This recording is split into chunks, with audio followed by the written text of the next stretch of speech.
Menyimak berita khas dari Biro Kompas TV di Nusantara, kali ini giliran Biro Kompas TV di Kota Pontianak, Kalimantan Barat. Ya, sudah siap jurnalis Kompas TV Doris Pardede di Pontianak. Selamat siang Doris, apa saja informasi dari Pontianak hari ini? Ya, selamat siang rekan Asri dan Radi yang ada di studio. Saudara, ada 3 informasi menarik yang akan kami sampaikan dari Biro Pontianak Kalimantan Barat. Kita ke informasi yang pertama. Pontianak Kalimantan Barat melanjutkan proses hukum pidana pada Polda Kalimantan Barat melanjutkan proses hukum pada 5 pengunjuk rasa yang ada di Pontianak yang diamankan pada 8 dan juga 9 Oktober lalu. Kelima pengunjuk rasa ini diproses secara pidana karena didapati positif narkoba dan serta membawa senjata tajam. Pasca kericuhan dalam aksi unjuk rasa pada 8 Oktober lalu, Polda Kalbar mengamankan sebanyak 114 orang yang diduga merupakan provokator. Beberapa di antaranya diamankan saat akan mengikuti aksi. Dari 114 orang ini, sebanyak 5 orang harus menjalani proses hukum pidana karena didapati positif menggunakan narkoba serta membawa senjata tajam. Dengan rincian 1 orang positif menggunakan amfetamin, 2 orang menggunakan ganja, dan 2 lainnya membawa senjata tajam. Selain itu ditemukan pula peserta aksi yang terkonfirmasi positif COVID-19. Jadi untuk aksi unjuk rasa yang berlangsung 2 hari kemarin, tanggal 9 dan tanggal 10, di hari pertamanya itu kita amankan 35 orang, kemudian hari kedua kita amankan 79 orang. Total sekitar 114 orang. Dari 114 orang ini, 5 orangnya kita proses pidana karena 3 orang hasil tes narkobanya positif, 2 ganja, 1 amfetamin, kemudian 2-nya kedapatan membawa barang berbahaya atau senjata tajam. Jadi ada 5 yang kita proses. Dari peserta aksi yang diamankan, sebagian besar anak di bawah umur yang merupakan pelajar, namun ada pula yang bukan merupakan pelajar dan mahasiswa. Polisi terus mendalami kemungkinan aksi ini disusupi oleh oknum yang tidak bertanggung jawab. Anugrah Ignasia, Kompas TV Pontianak. Anggota DPRD Kalimantan Barat menjalani tes swab menjelang masa reses. Namun dari 65 anggota DPRD, hanya 10 orang yang menjalani tes.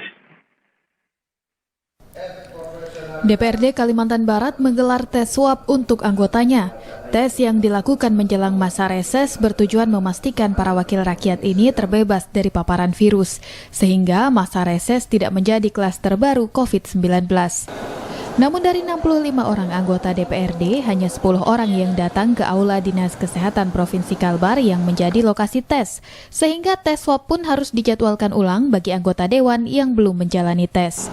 Wakil Ketua DPRD Kalbar Prabasa Anantatur menyebut, sedikitnya jumlah peserta tes swab disebabkan banyak anggota dewan yang sudah melakukan tes secara mandiri. Kita mempersiapkan teman-teman untuk masalah menghadapi reses ini untuk swab dulu nih. Nah, ini ada kedua tadi ada kita penerima demo dan kemudian ada 10 orang dapat informasi ya, hanya 10 orang. Dan barangkali sebelumnya kita belum dapat informasi teman-teman sebelumnya juga sudah mengadakan swab dulu. Nah, sendiri. Nah, nanti setelah ini barangkali ya setelah mereka mengadakan reses pulang kami ingin supaya kita swab kembali, kita wajibkan. Nah, kan? Nah, ini kan untuk menjaga diri kita masing-masing nih. Nah, maka untuk itu kepada teman-teman kami hanya menghimbau dan nanti setelah pulang tetap kami minta di swab lagi supaya steril lah. Selain menjelang reses, tes swab juga akan dilakukan setelah masa reses selesai untuk memastikan lingkungan DPRD bebas dari paparan COVID-19. Samsul Hardi, Kompas TV Pontianak. Masyarakat Paribugis, Desa Kuala II, Kabupaten Kubraya, menggelar tradisi Manres Sibulung.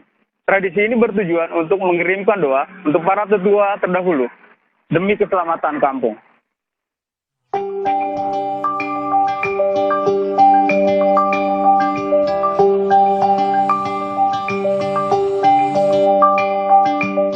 Tradisi Mandre Sipulung di Parit Bugis Dusun Karya 1 Desa Kuala II Kabupaten Kuburaya berlangsung dengan menerapkan protokol kesehatan ketat di tengah pandemi COVID-19.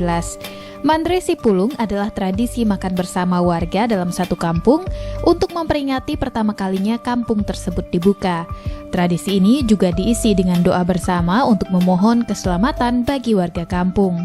Untuk mengingat budaya dan juga mengingat para leluhur-leluhur kita, pendiri-pendiri kita, karena tanpa adanya orang-orang tua kita dahulu atau penerus-penerus kita dahulu, mungkin apa yang kita rasakan pada saat ini mungkinlah tidak dapat kita rasakan ya. Jadi untuk itu memang kegiatan ini kita agendakan setiap tahunnya, salah satunya adalah untuk melestarikan budaya.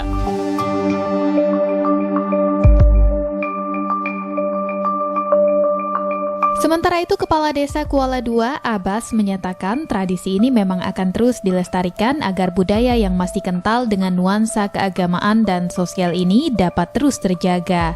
Dan ini adalah tradisi ataupun budaya yang sangat bermanfaat, terutama kita di kalangan masyarakat yang hari-harinya sibuk dengan pekerjaan, sehingga kita dengan pertemuan ini dapat berkumpul. Dan kita tadi sudah sama-sama merasakan makan bersama. Ini suatu kegembiraan yang perlu kita syukuri. Mandre Sipulung diakhiri dengan makan bersama dan pemotongan tumpeng. Doa-doa pun dipanjatkan agar kampung senantiasa mendapat berkah dan dijauhkan dari bala bencana. Samsul Hardi, Kompas TV Kuburaya.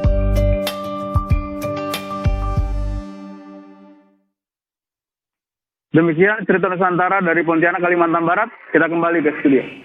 Terima kasih jurnalis Kompas TV Doris Pardede melaporkan langsung dari Pontianak, Kalimantan Barat.